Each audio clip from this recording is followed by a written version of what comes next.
नमस्कार, आप देख रहे हैं अपना बिहार। आपके साथ मैं हूं शिप्रा झा और बुलेटिन में सबसे पहले बात करेंगे भागलपुर में जल प्रलय कहर बरपा रही है।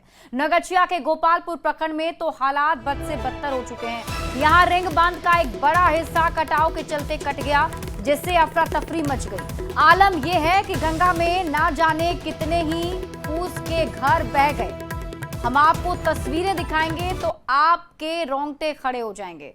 तस्वीरें आप देख सकते हैं, पानी के ऊपर बह रहे फूस की दीवारें। ये बानगी है कि किस तरह भागलपुर में हाहाकारी जल प्रलय लोगों के आशियाने को छीनने पर आमादा है। इस बीच बांध का हिस्सा कटने से अब बांध टूटने का खतरा भी बढ़ गया और अगर ऐसा हुआ तो तबाही मच जाएगी। लाखों की आबादी प्रभावित होगी। जिला प्रशासन अलर्ट पर है और बांध को तेजी से खाली करवाया जा रहा है।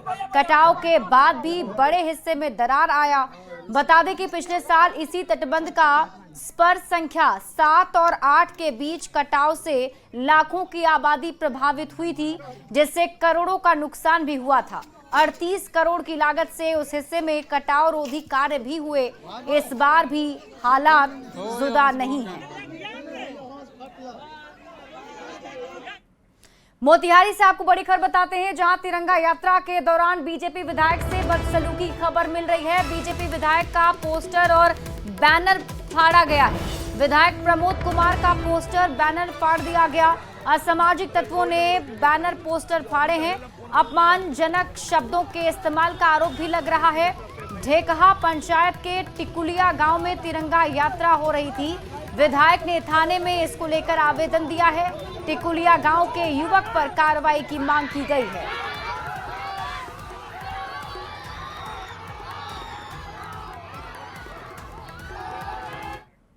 और सिवान से आपको बड़ी खबर बताते हैं, जहां स्कूल कैंपस में हवाई फायरिंग की खबर मिल रही है। असामाजिक तत्वों ने फायरिंग की।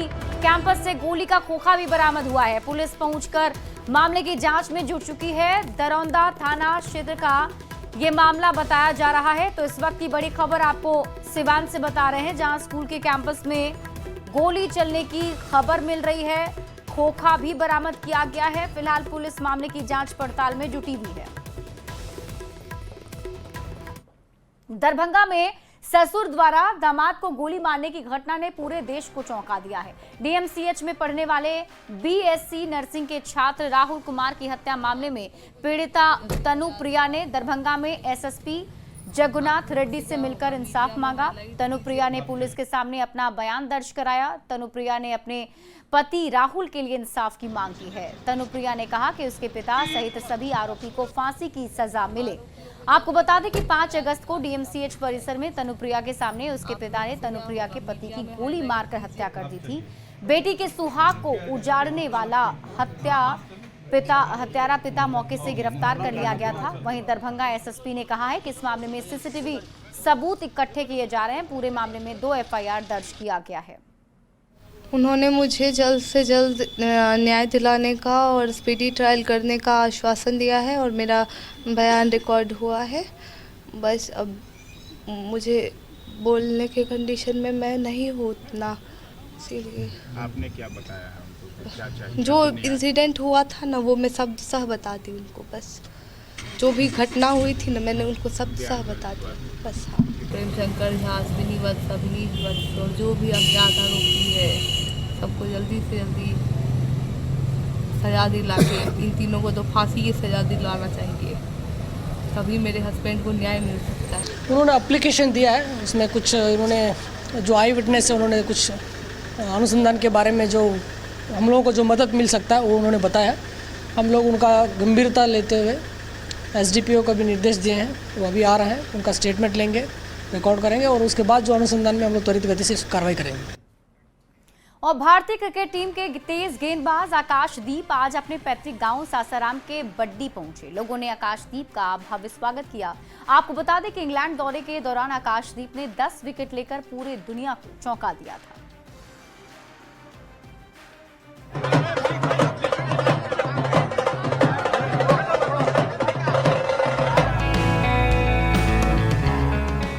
ये भव्य और दिव्य तस्वीरें हैं सासाराम के बड्डी गांव की, जहां भारतीय क्रिकेट टीम के तेज गेंदबाज आकाशदीप को फूल मालाओं से लाद दिया गया। इंग्लैंड में धमाल मचाने के बाद भारतीय क्रिकेट टीम के तेज गेंदबाज आकाशदीप जब घर पहुंचे तो उन पर फूलों की बारिश की गई। जैसे ही उनका काफिला वाराणसी से सासाराम पहुंचा, लोगों में गजब का उत्साह देखने को मिला। लोगों ने आकाशदीप का भव्य स्वागत किया। आकाशदीप का स्वागत करने के लिए युवा खिलाड़ी और फैंस उमड़ पड़े। लोगों ने आकाशदीप जिंदाबाद के नारे लगाए। स्वागत इतना जोरदार था कि उन्हें घर पहुंचने में 3.5 घंटे का समय लगा।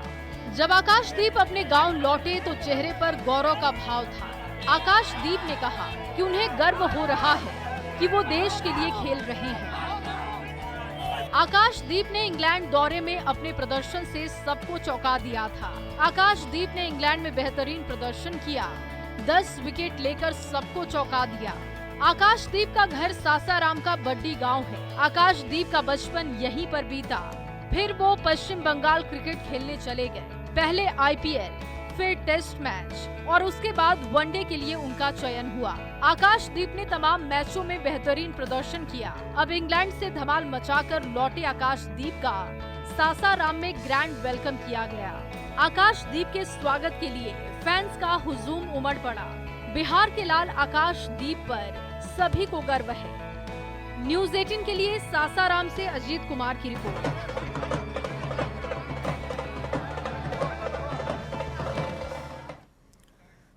बढ़ेंगे आगे। नीतीश सरकार ने बिहार वासियों को बड़ा तोहफा देते हुए 125 यूनिट बिजली फ्री कर दिया है, जिसके बाद बिहार वासियों में उत्साह है। खासकर ग्रामीण इलाकों में ज्यादा खुशी देखी जा रही है। और इन सब के बीच सीएम नीतीश कुमार मंगलवार को बिहार के कई जिलों के बिजली उपभोक्ताओं से वीडियो कॉन्फ्रेंसिंग के जरिए बात करेंगे, जिस पर सबकी निगाहें टिकी हुई हैं। वहीं चिपुरा गांव पहुंची बिजली उपभोक्ताओं से बात की है संवाददाता आनंद अमृतराज ने। कुमार ने बिहार के लोगों के लिए 125 यूनिट बिजली फ्री कर दिया है और मुख्यमंत्री नीतीश कुमार कल बिहार के कई जगहों के लोगों से, ग्रामीण इलाकों के लोगों से संवाद स्थापित करने वाले हैं और ये जानने वाले हैं कि जो उन्होंने 125 यूनिट बिजली फ्री किया है उसका कितना फ़ायदा मिल रहा है और क्या कुछ जानकारियाँ मिलती है मुख्यमंत्री के। इस संवाद पे काफ़ी निगाहें टिकी हुई हैं कि इस संवाद के बाद क्या कुछ और भी होने वाला है। कई तरह की चर्चा है, लेकिन हम एक ग्रामीण इलाके में पहुँचे हैं और 125 यूनिट बिजली फ्री होने के बाद ग्रामीण इलाकों के लोगों की तस्वीर क्या है और उनकी राय क्या है, ये जानते हैं कि जब पहले कितना महीना का बिजली आ जाता था? वही 300 से ऊपर है। 300 के आसपास। हाँ। अच्छा, अब जब 125 यूनिट बिजली फ्री हो गया तब कैसा कुछ फायदा दिख रहा है? फायदा तो है ही है। फायदा तो है ही है। और भी कुछ चाहते हैं? ठीक है, विकास तो हो ही रहा है। 125 यूनिट बिजली फ्री होने का फायदा दिख रहा है आपको? दिख रहा है। पहले ही जितना पैसा लगता था अब आपको लग रहा है कि उतना पैसा लगेगा? अब कम लग रहा है। हाँ? कम लग रहा है। अच्छा, नहीं है। मतलब 125 यूनिट में हो जाता है? एसी भी है। हाँ। अच्छा, एसी भी है। हाँ। मतलब 125 यूनिट काफी हो जा रहा है। हाँ, काफी ठीक है। कि पहले कितना का बिजली उठता था? पहले तो उठिए जाता था 300-400। अब तो 200 भराते थे, हो जाता था। 200 में पूरा हो जाए। 125 यूनिट बिजली तो फ्री हो गया है जी। तो अब आपको उसके बाद भी भराना पड़ रहा है? नहीं हा? नहीं, फ्री हो गया तो नहीं भराते हैं। तो एकदम फ्री बिजली जी। कितना पंखा चलाती हैं आप, बॉल जलाती हैं? 2 पंखा है, बॉल है 4-5। सरकार से कि और भी कुछ बढ़ता है? सब चीज तो दिए रहे हैं सरकार, तो अब क्या चाहिए। सारा चीज तो मिलिए रहा है। पेंशन मिलिए गया तो बढ़िए गया, मिलता था। अशोक जी, ये बताइए कि अब 125 यूनिट बिजली फ्री होने के बाद कुछ एक्स्ट्रा लग रहा है बिजली का? नहीं लग रहा है अभी। तो क्या लगता है कि 125 यूनिट काफी है? ना, काफ़ी तो है। गरीब आदमी के लिए काफ़ी है। अमीरों के लिए तो ऐसे ये सब चलाएंगे तो पैसा अलग से देना पड़ेगा। लेकिन गांव में आपको क्या लगता है? ठीक है, गांव में ठीक है। 125 यूनिट काफी हो जाता है? नहीं, पेंशन मिल ही रहा है तो और क्या चाहिए। मतलब 125 यूनिट बिजली से भी एक्स्ट्रा कुछ आ रहे हैं क्या? नहीं। आप तो गांव में जाते हैं, लोगों के बीच में जाते हैं, क्या रिएक्शन मिल रहा है? बहुत खुशी का माहौल है। मुख्यमंत्री जी बहुत ही अच्छा कदम उठाए हैं। इससे ग्रामीणों में बहुत, खासकर गरीब वर्ग को बहुत लाभ है। एक पंखा, जैसे 125 यूनिट बिजली फ्री दे दिया गया, तो आपको लगता है कि 125 यूनिट बिजली से ज़्यादा खपत है? गरीब परिवार में तो एक पंखा हो जाए, बल्ब हो जाए, इस सब से काम चल जाता है। करीब माने ठीक है। लेते हैं। कैमरामैन मनीष जुनेजा के साथ आनंद अमृतराज, न्यूज़ 18 नेटवर्क, चिपुरा, पुनपुन। बिहार के बिजली उपभोक्ताओं को बड़ी राहत देते हुए नीतीश कुमार ने 125 यूनिट बिजली फ्री कर दी लेकिन इसी बीच नीतीश कुमार मंगलवार को पूरे बिहार के बिजली उपभोक्ताओं से भी संवाद स्थापित करने वाले हैं, जिसे लेकर बिहार की सियासत में हलचल तेज है और नजर इस बात पर टिकी हुई है कि आखिर इस संवाद का मतलब क्या है। बिजली फ्री ये नीतीश जी की सरकार ने जो किया है, ये तो तेजस्वी यादव जी का विजन है, उनका दूरदर्शी सोच है। जो नकल इस सरकार ने किया, नकल के लिए भी अकल चाहिए। तेजस्वी जी ने 200 यूनिट बिजली फ्री का वादा किया है, ये सरकार 125 यूनिट बिजली फ्री करने का घोषणा किया। माननीय मुख्यमंत्री नीतीश कुमार जी निश्चय के लिए आते 125 यूनिट तक बिजली में राहत देने का फैसला लिया। इसका सबसे बड़ा लाभुक तबका कौन होगा? दलित, अति पिछड़ा, पसमानदा एवं समाज का वैसा तबका जो आर्थिक रूप से कमजोर है। 20 वर्षों तक बिहार की जनता को लूटने वाले लोग, 20 वर्षों तक बिहार के नौजवानों को रोजगार नहीं देने वाले लोग, 20 वर्षों तक बिहार को पिछड़ेपन में धकेलने वाले लोग अब समझ गए हैं कि इस बार जनता उन्हें उठाकर फेंकने वाली है, हराने वाली नहीं है, घसीट के हट। बढ़ते आगे, सुप्रीम कोर्ट ने दिल्ली में कुत्तों का सेंटर होम बनाने का बड़ा फैसला दिया और कुत्तों को आतंक से बचाव के लिए प्रशासन को निर्देशित कर दिया गया है।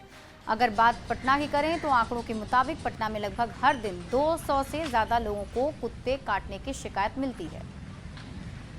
जो मुसीबतें हैं उसे लेकर के सुप्रीम कोर्ट ने दिल्ली को लेकर के बड़ा निर्देश दिया है और उन्होंने कहा है कि इसके लिए शेल्टर होम का होना ज़रूरी है और तमाम जो आवारा कुत्ते हैं उससे बचने के लिए शेल्टर होम में इन्हें रखा जाना चाहिए। और आपको बता दें कि ना सिर्फ दिल्ली की बल्कि अगर पटना की बात करें तो जो आंकड़े सामने आए हैं कि पटना में लगभग हर दिन 200 लोगों को कुत्ता जो है वो काटता है और पिछले 3 सालों में यह आंकड़ा जो है वो 2 लाख के पार कर चुका है। और पीएम मोदी के 75वें जन्मदिन से पहले न्यूज 18 आपके लिए लेकर आया है खास सीरीज, जिसे हर रोज हम आपको दिखाते हैं। आज आप देखें पीएम मोदी पर सीरीज का अगला एपिसोड, प्रशासन में विज्ञान का शक्तिपात।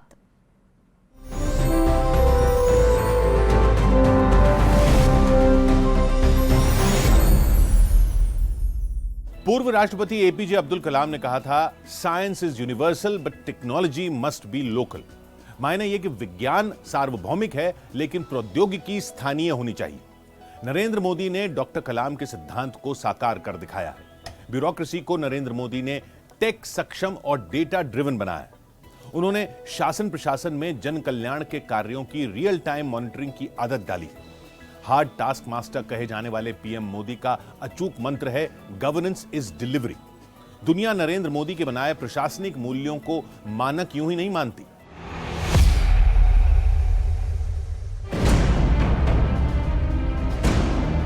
आप किसी भी सरकारी सिस्टम से असंतुष्ट हैं तो इसकी सीधी शिकायत सरकार से संभव है। करप्शन हो, सरकारी काम में लापरवाही हो या फिर काम में लेट लतीफी, आपकी फरियाद सीधे पीएम मोदी तक पहुंचेगी।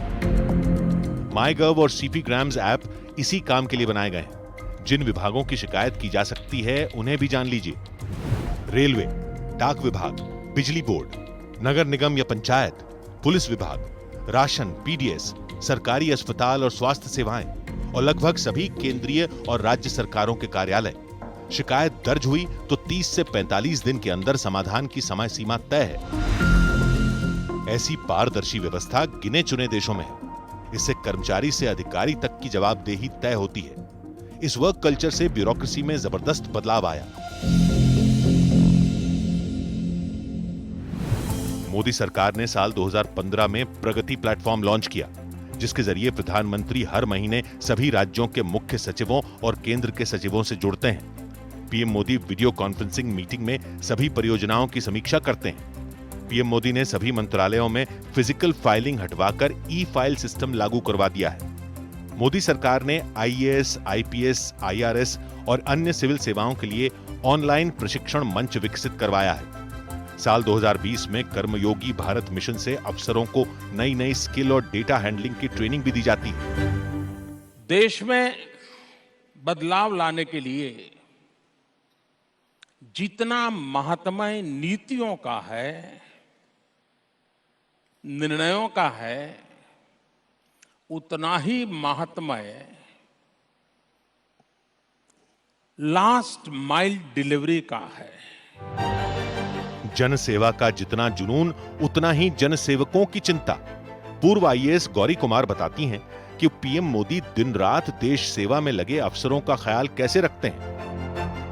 तो सिविल सर्विसेज डे में कहने लगे कि आप लोग जब घर जाते हैं तो अपनी पत्नी और बच्चों का ध्यान रखते हैं, उनसे हालचाल पूछते हैं, और उसी दिन शाम को एक एट होम होता है जो प्रेसिडेंट देते हैं, तो उसमें सारी पत्नियां जितनी थी वो सब आके इतनी खुश हो गई, कहने लगी कि आज तो पीएम साहब ने ये कहा कि पत्नियों पे ध्यान दें।